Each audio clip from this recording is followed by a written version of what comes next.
Welcome to the Women's Money Wisdom Podcast. I'm Melissa Joy, a certified financial planner and the founder of Pearl Planning. My goal is to help you streamline and organize your finances, navigate big money decisions with confidence, and be strategic in order to grow your wealth. As a woman, you work hard for your money, and I'm here to help you make the most of it. Now, let's get into the show.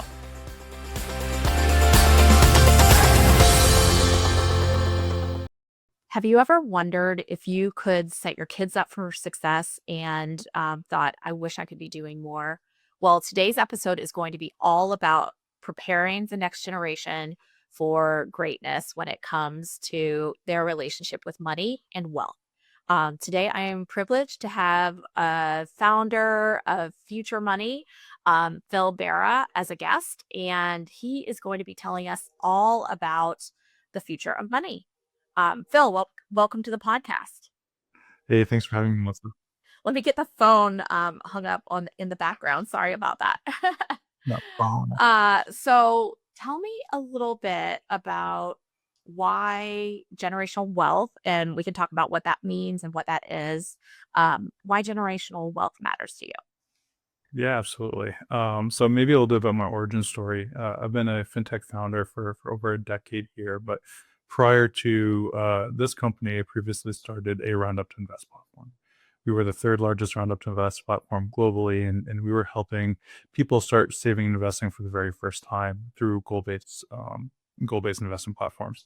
And one of the things that we saw was people like this concept of investing for kids. They saw that this was a great tool to help bridge some of the wealth gap challenges that people are facing, and specifically the challenges that we're facing today, where the first generation has to be financially worse off than our parents' generation due to wage stagnation, home affordability challenges, inflation, rising education costs. Living out the American dream feels out of reach for most, and we had this really unique insight that people were trying to bridge those challenges with investing, and that's what brought us here today.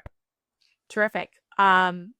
Maybe we can debate whether we're the worst generation in the future, because I feel like, I don't know about that, but I'm totally loving the conversation about building generational wealth, feeling the empowerment to have financial independence and also pass that along to the next generation. And by the way, so the Roundup fintech technology is when you have kind of automatic investments with the loose change kind of in your portfolio. Is that right? That's correct. You'd link your credit and debit card. Every purchase you made, we round up to the nearest dollar, would take that spare change, virtual spare change, and put it into a fully managed investment account. So one of the things that I love, and I think will be enduring in this conversation, is that in the wealth management world, it's many of the people like me, and I'll even blame myself too. We are not built for scale, right? Like, we're not built to serve 1,000, 5,000, 10,000 clients. And kind of because of that, and because of the economics of running a company like ours, you need some wealth to begin with in many cases in order to get access to services. I really work hard, and this podcast is one of the outcomes to make sure that our information, advice, and kind of knowledge is accessible to broader populations. But both with your first startup as well as what we're going to talk about with Future Money, it sounds like you are providing access to people that don't need their first $1 million to make the next million. Is that correct? That's correct. We're helping families who may not have an investment account set up, or if they do, they may not be. They consider themselves an investor, not a trader. They want to go in and make sure that they're doing the right things for their families, but maybe not necessarily sure, is this the right account, or am I putting in the right amount every single week? So my whole career has been dedicated to building financially inclusive products that help, through the use of technology, make products more affordable and more accessible for everyday Americans. We know that there's a massive wealth gap that's been closing through the use of technology, but our goal is to help people get started and feel confident about their money. So I was reading a Charles Schwab report on investing for women recently, and it said that 90% of women who are investing feel like they're on track for their goals, which is incredible. And I would say probably more confident than if you were survey men for the same same results, but 85% said that they wish they started sooner. I think it's half of millennial women start investing after the age of 30. So getting started early is the most important thing you can be doing towards that wealth building journey, and helping get access to great platforms like yours.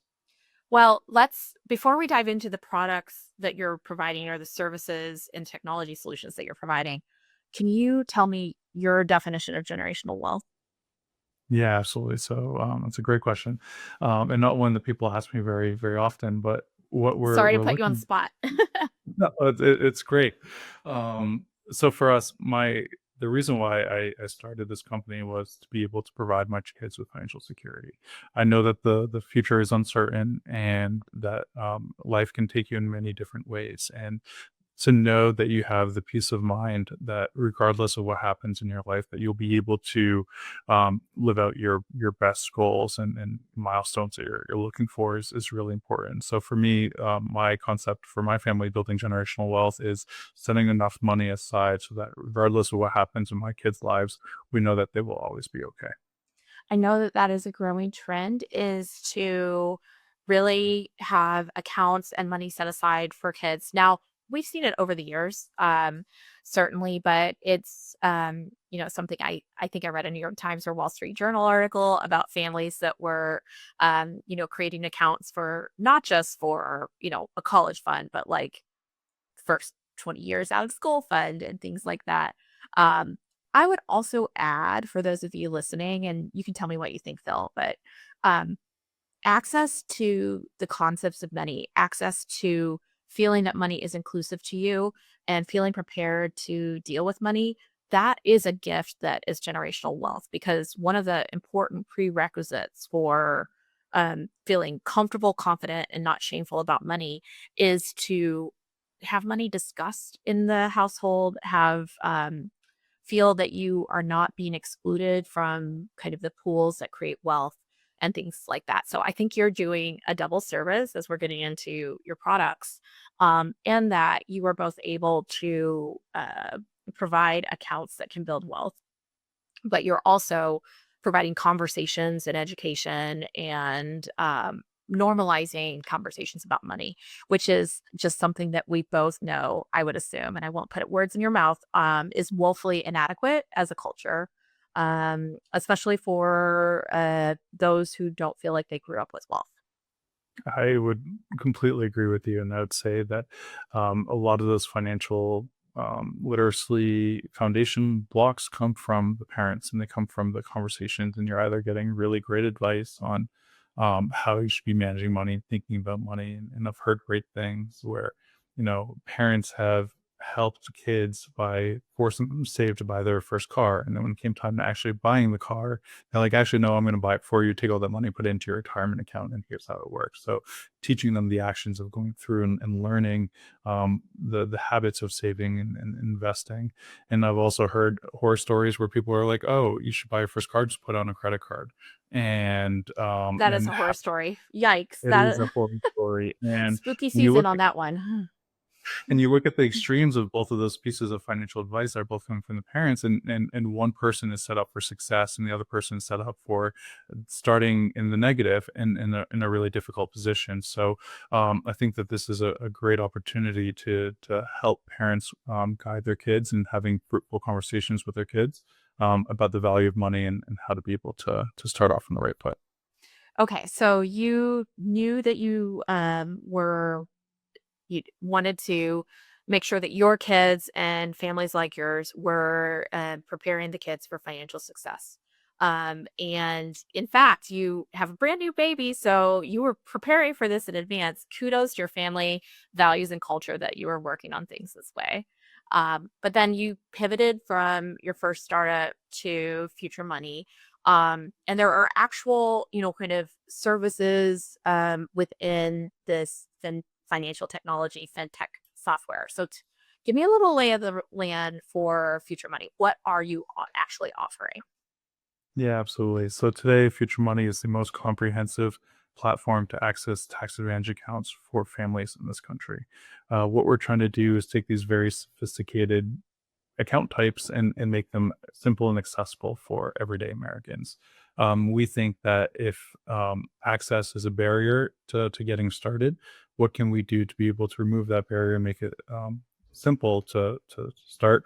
And so we've used a simple mobile application or web platform for you to be able to go through, state your goals, whether it be saving for education in 18 years or saving for retirement in 65 years and everything in between, and then picking the right account types to help you get there.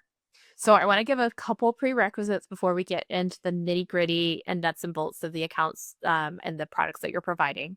First of all, for those of you listening, make sure to put the oxygen mask on yourself if the plane is turbulent before you put it on the kids.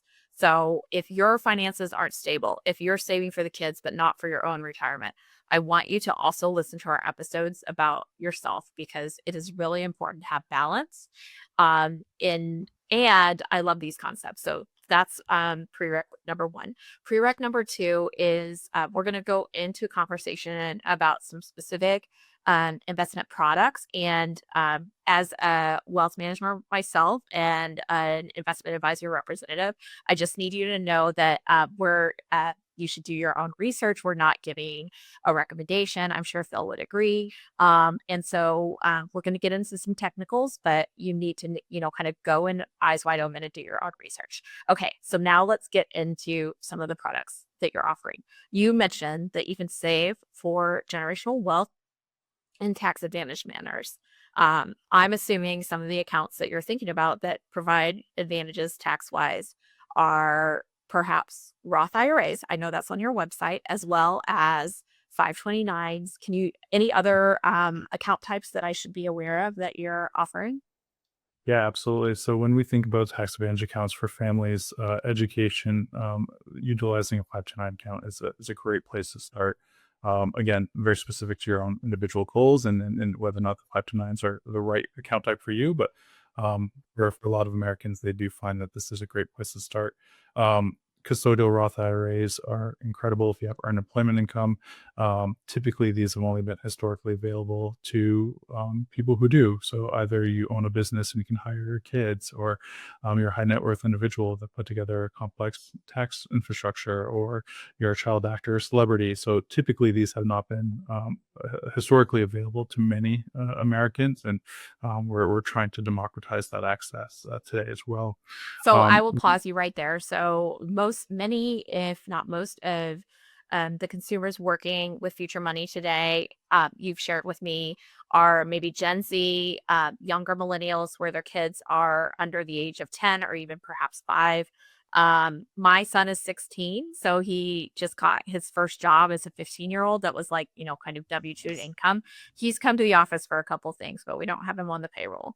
And so if for him, because he hasn't, reported income, had earned income in the past, then the first time he became eligible to contribute to a Roth IRA or an IRA was last year when he was a 15-year-old and he had his summer job at a park and he made $2,000 so he could contribute up to $2,000 into a Roth IRA. That is the first kind of age of eligibility for traditional retirement accounts.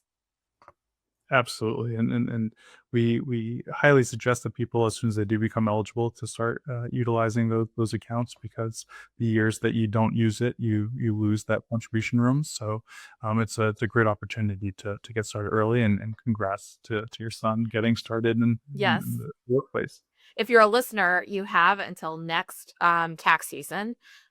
If you've got a kid that put away money, and I think an excellent, kind of recommendation is to perhaps have a matching program if you have room for it. So if they put in money, you'll put in money, kind of get a lay of the land and set up a target up front. But it's great to not just have the money magically plop into the account and be like, oh, I got to spend it all. And then mom and dad kind of paid the retirement bills. So keep that in the back of your mind. We have a whole episode about minor Roth IRAs, but let's get further. So that does exclude. So many people are like, oh my gosh, Roth, I'm in, let's go.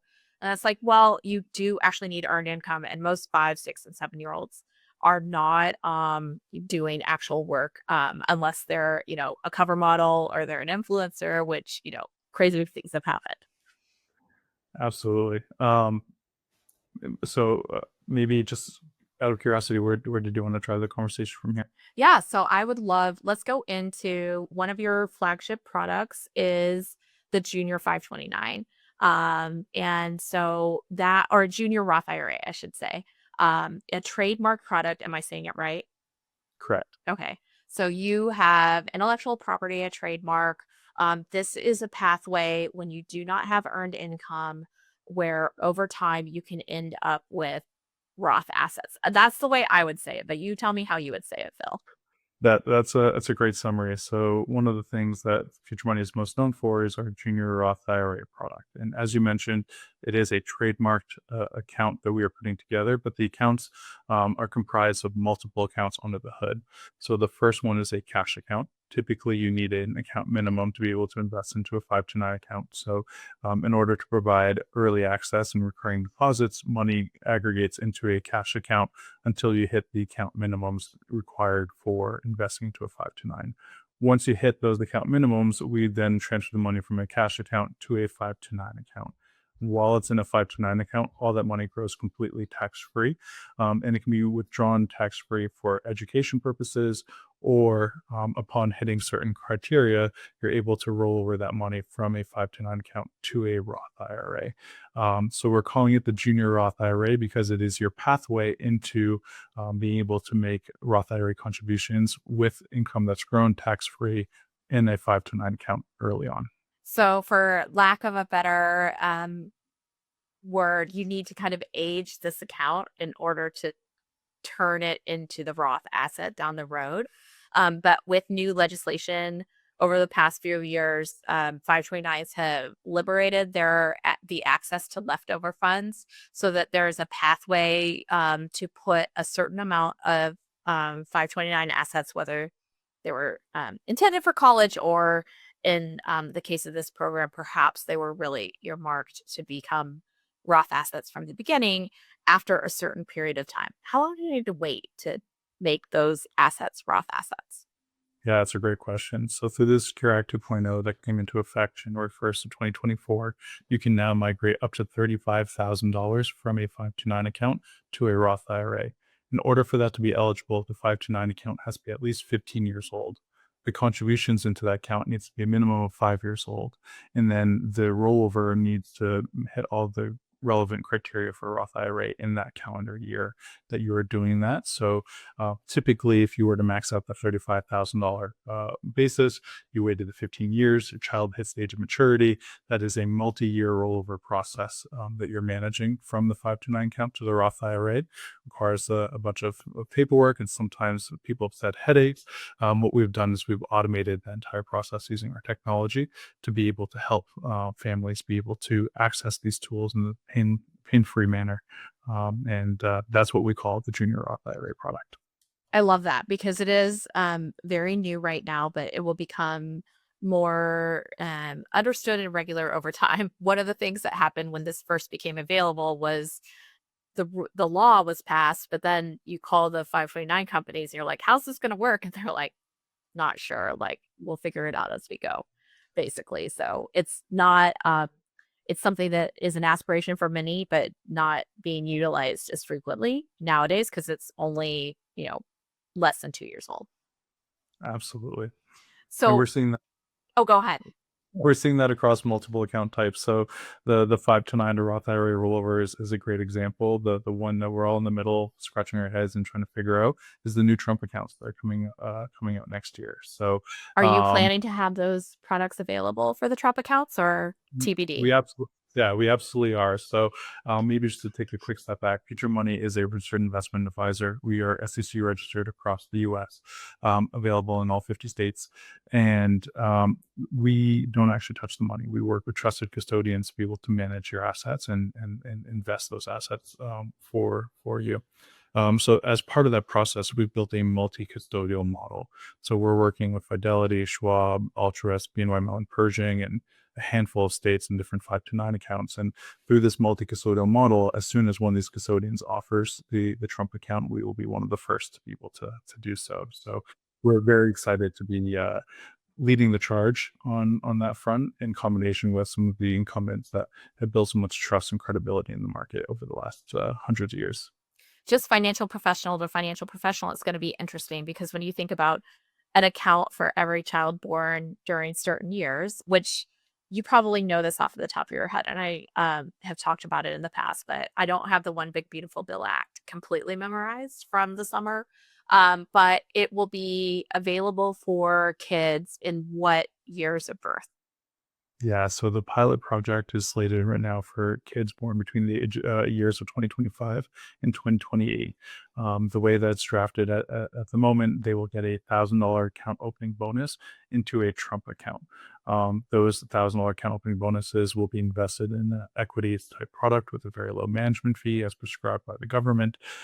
And those funds cannot be touched or utilized for the first 18 years of your child's life. So once they turn 18, they can start taking a look at what's the best way of managing it.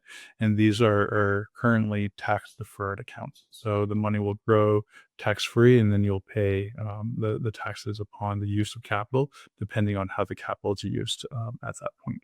It'll be really interesting because these, I don't know if any of you listening have health savings accounts, but they're also, kind of a newer quasi investment account, but can also be kind of a pool of money.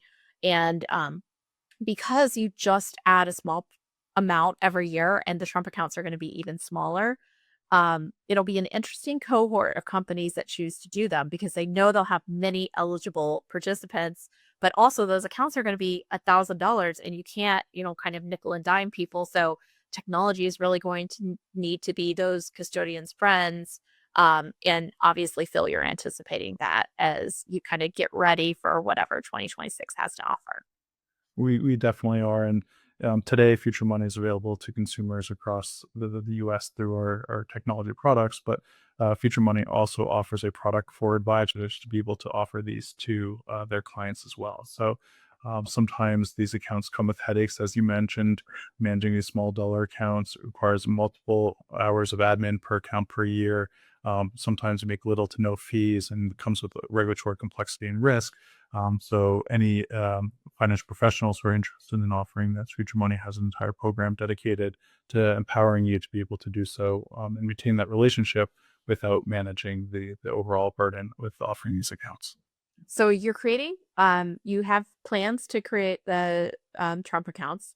You have the pathway to Roth with the Junior Roth, which is a 529 to Roth pathway trademark product. What other types of accounts are you offering or planning to offer that might be accessible or interesting to families looking to build generational wealth? Yeah, absolutely. So we do offer 529 accounts as a junior Roth IRA product, custodial Roth, the Trump accounts coming soon. Then lastly, a taxable brokerage account is an important tool in everyone's toolkit. It provides the most flexibility on withdrawal, and there's a lot of advantages towards one of these taxable investment accounts. One of the popular tools that you may have seen in financial technology platforms is a UTMA or UGMA account, Uniform Gifts for Minors Act or Uniform Transfers for Minors Act. So these account types are taxable brokerage accounts in child name. The benefit being you pay the child income tax rates versus the parent income tax rates. The downside being the child gets full access to these accounts at the age of maturity. And we've heard horror stories about parents putting money aside for kids for their education or for their wedding or for a down payment on a house.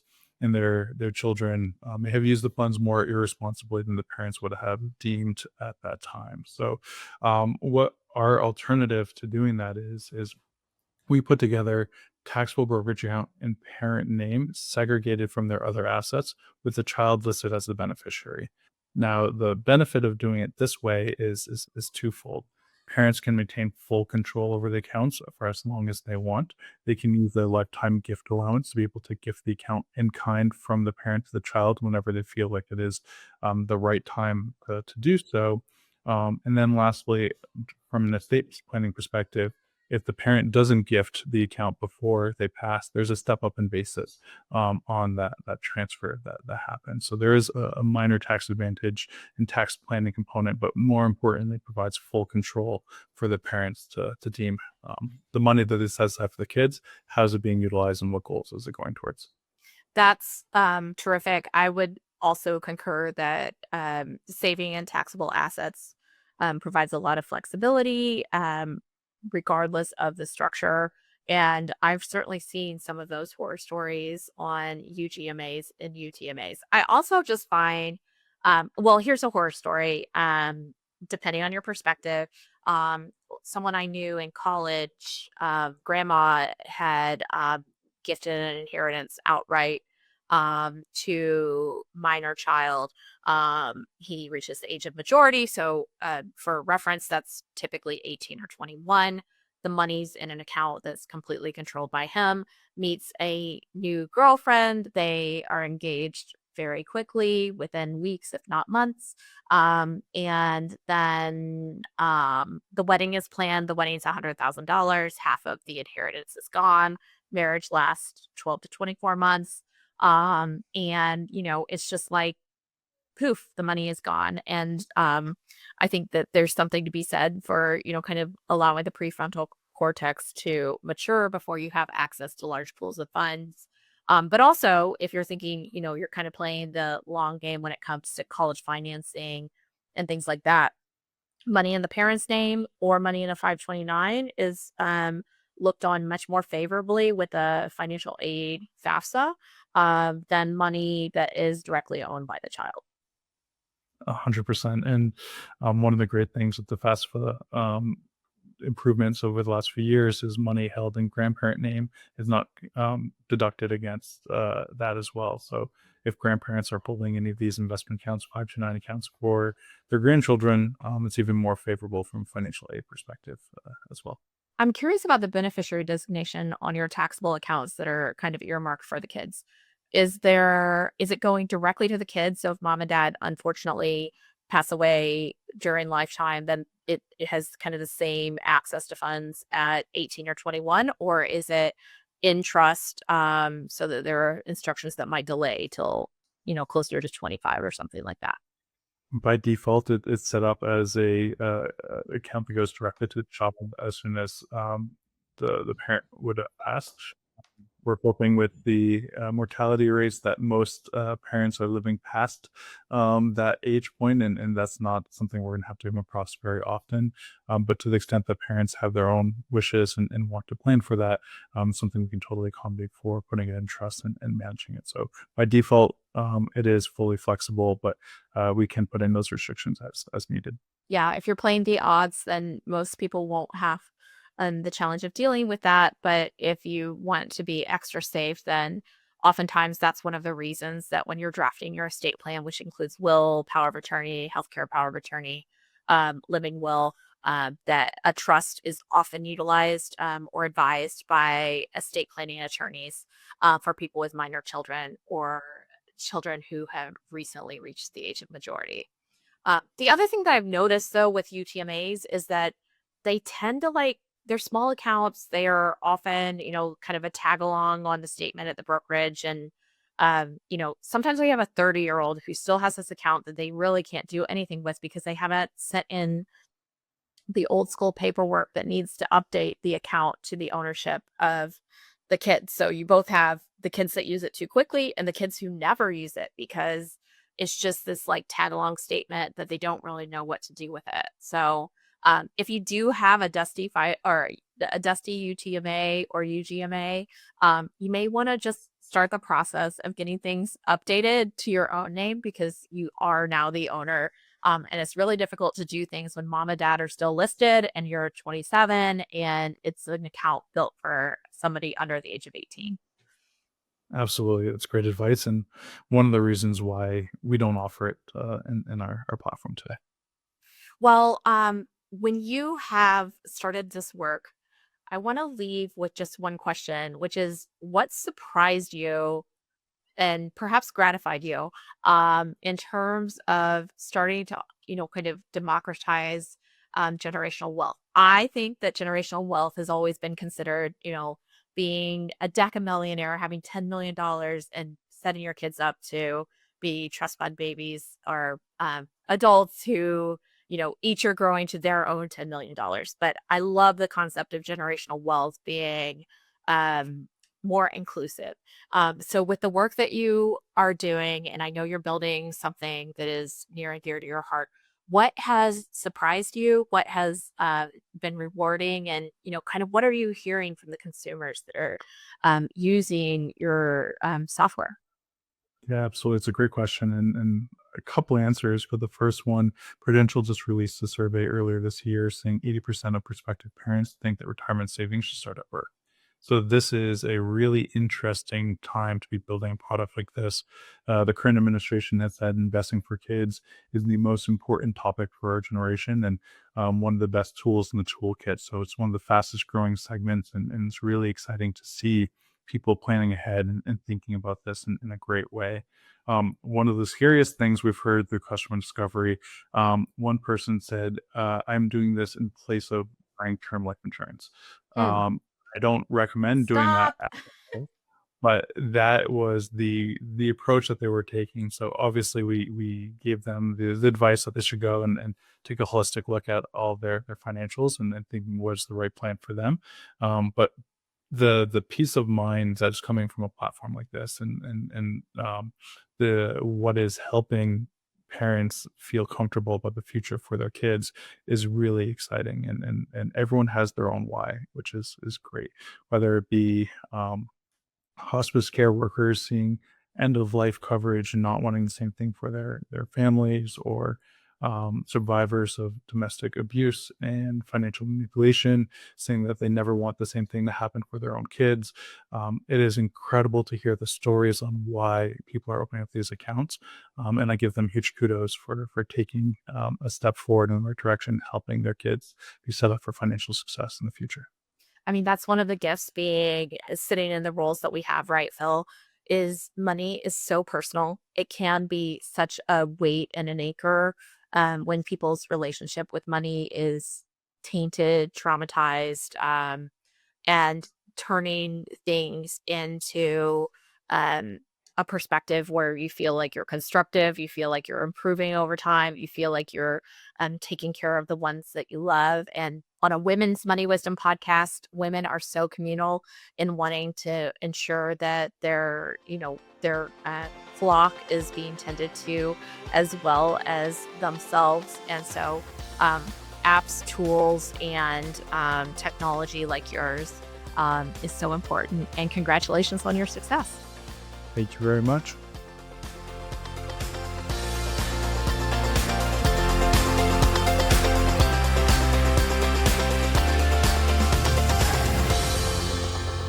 Thank you for listening to the Women's Money Wisdom podcast. If you found value in this episode, the best way that you can support the podcast is to forward an episode to a friend or leave a review.